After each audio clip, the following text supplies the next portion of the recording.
Hey, what's up guys, it's Fisayo here, and this is the Z Flip 3. I also have it with the Z Fold 3. I already made a video about the Z Fold 3, which you can watch with the link in the description. It's not been that long since we were first introduced to the future of smartphone, foldable smartphones.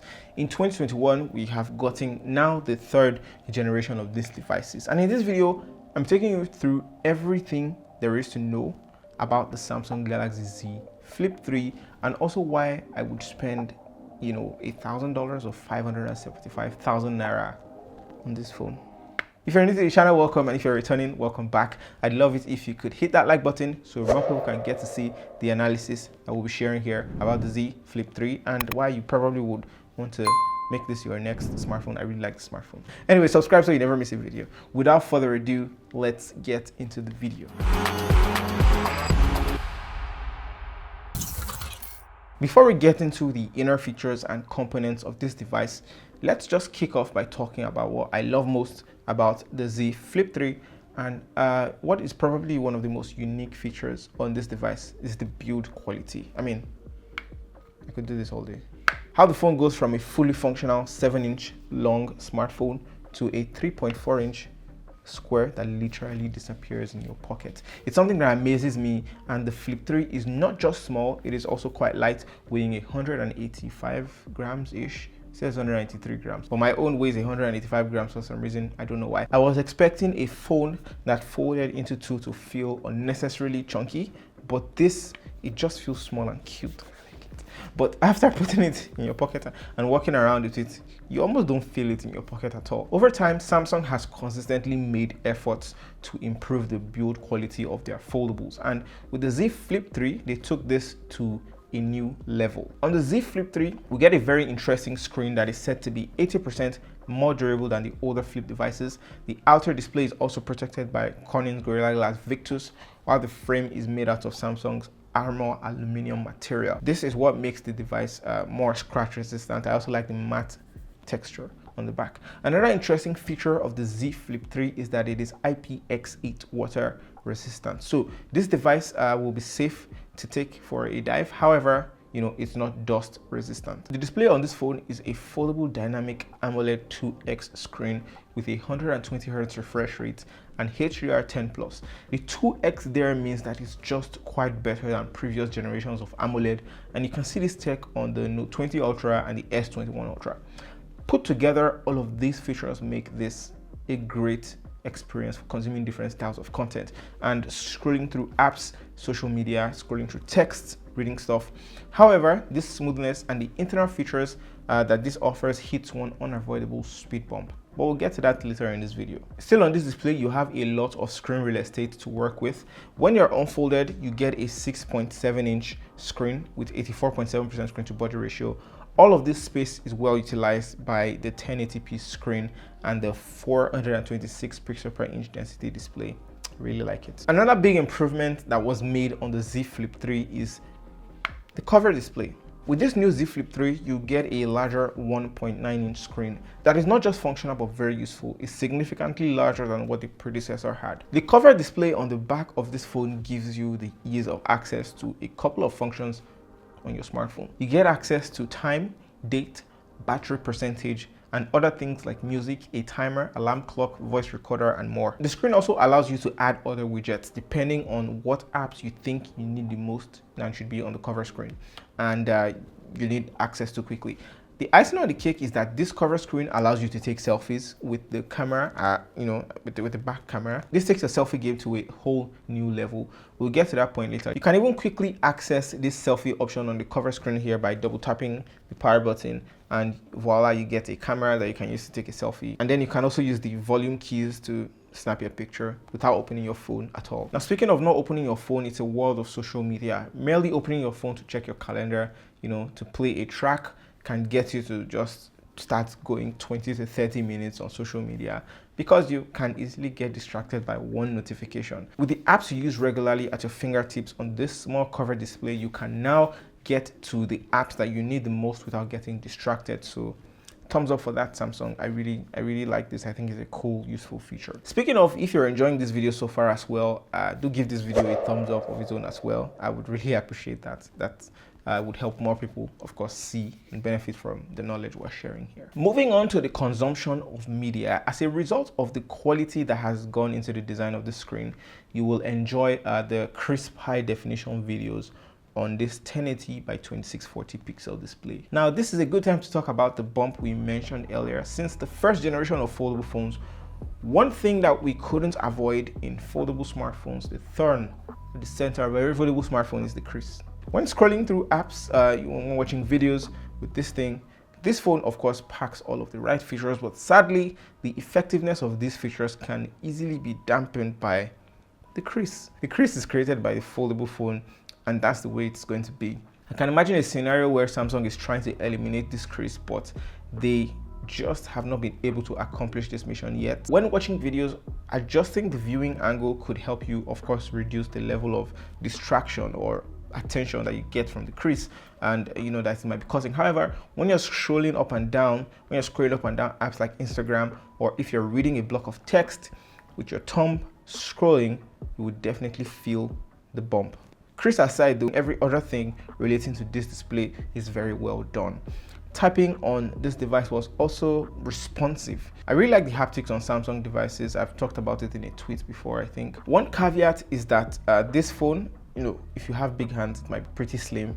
There's not a lot of typing real estate. It's an unconventional aspect ratio, of course, but it works. You can get used to it, and you can even type with one hand if you feel the need to. Now, while watching videos on this phone may be affected by the crease, Samsung has compensated for this with very good speakers on here.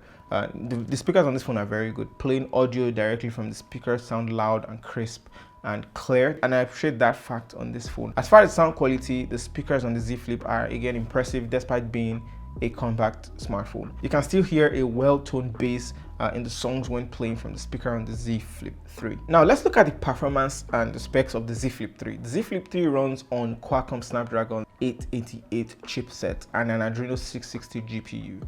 The phone comes with Android 11 pre-installed and running on Samsung's One UI version 3.1.1. Storage on here is also plenty, 128 gigs of storage and 8 gigs of RAM.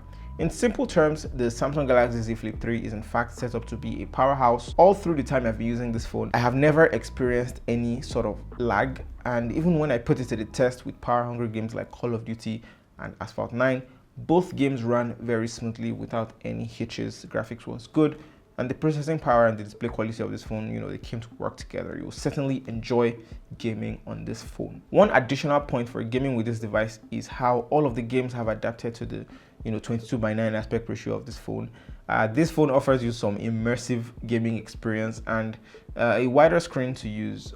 You can also enjoy Subway Surf on this guy. Overall, the device was able to take anything and everything that I threw at it, and in my daily usage, including multitasking, I was also able to split screen on here and even have pop-up screens.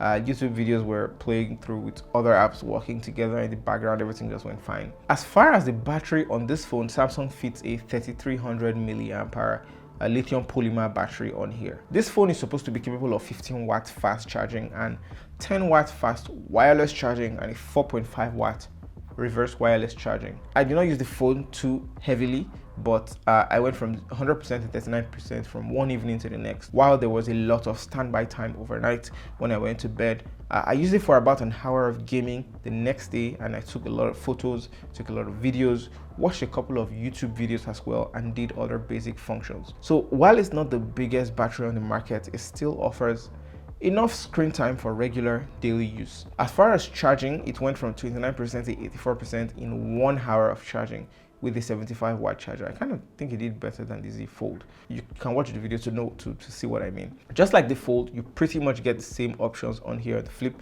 pin, pattern, password, face unlock, fingerprint reader. Again, face unlock could be a hit or miss, especially when it is dark. While of course the fingerprint reader works fast every time, I like the fingerprint reader. I think it's cool that the power button again is the fingerprint reader. I always commend this fact. Now to the part of the phone that most people are usually very excited about. It's the cameras. What kind of camera of the Z Flip 3 do? The back camera section shares a similarity with the Z Fold 3, where you've got a 12 megapixel ultra wide, 12 megapixel wide camera, or the normal 1x camera with dual pixel autofocus, PDAF, optical image stabilization, OIS, What we don't have though is a third camera for zoom. However, for the back camera stuff, you can be sure that you get up to 4K at 60 frames per second. On the front, when it's flipped open, you get a 10 megapixel camera that tops out for capturing at 4K in 30 frames per second. Now to the photos and videos. The very first selfie I took when I got this device had sort of a desaturated and faded look. I noticed it was that way for a while, of course, until I changed up my lighting. Lighting also affects the shot, obviously, and it changes the looks to an extent. I took another shot indoor and it didn't look bad either. So maybe softer, of course, but one thing you should note is that you can now also take selfies using the back camera, and you will in fact get a preview on that 1.9-inch screen. This resulted in a much sharper image compared to the one I took. I like how you can fold it partly like this when you're taking photos. You can stand it if you don't have anything to stand your phone on. This can be useful for Zoom calls, where you can't possibly put the phone on something. You can also just rest it down. And this same feature is on the Z Fold 3 as well, and I like how context aware things can get. The 10 megapixel wide camera will serve you with very interesting photos, and there is no doubt on that front. I like the color and vibrance. I also like how it did represent the skin tones well, and of course inanimate objects. Now for video quality, when I recorded from the back camera, things look good, especially outside where I was able to capture interesting lens flare looks. Here's how the camera's front-facing camera recording process looked like. All right, so this is the front-facing camera video quality of the Samsung Galaxy Z Flip. This is the unflipped version. This is the camera quality you get when you open the camera. Let me know what you guys think about the visual quality you see, as well as the sound quality that you hear. Let me know those in the comment section below. You also get the option of recording with the back camera, as in selfie mode. And to just show you exactly what I mean by this, this is what it looks like. All right, so this is a selfie mode shot of the Z Flip 3. I'm using the cover screen to record now. I'm using the best camera on the Z Flip 3 to record, which the Z Fold 3 can also do as well.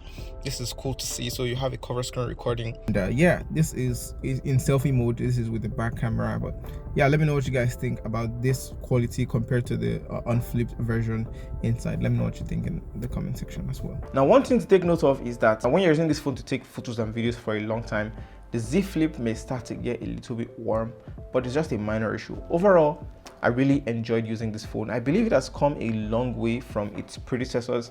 This phone might not be perfect yet, but it plays to its strengths every time. If the crease in the middle will not bother you, and you need a phone that can be a big phone and a small phone at the same time, you should definitely consider the Samsung Galaxy Z Flip 3. I like this phone. And if you enjoy watching this video, take a second to hit that like button and also subscribe to the channel and hit the bell icon so you'll be notified when I post a new video, so you'll be the first to know when I post a new video. Thank you so much for watching, guys. I'll see you in the very next video.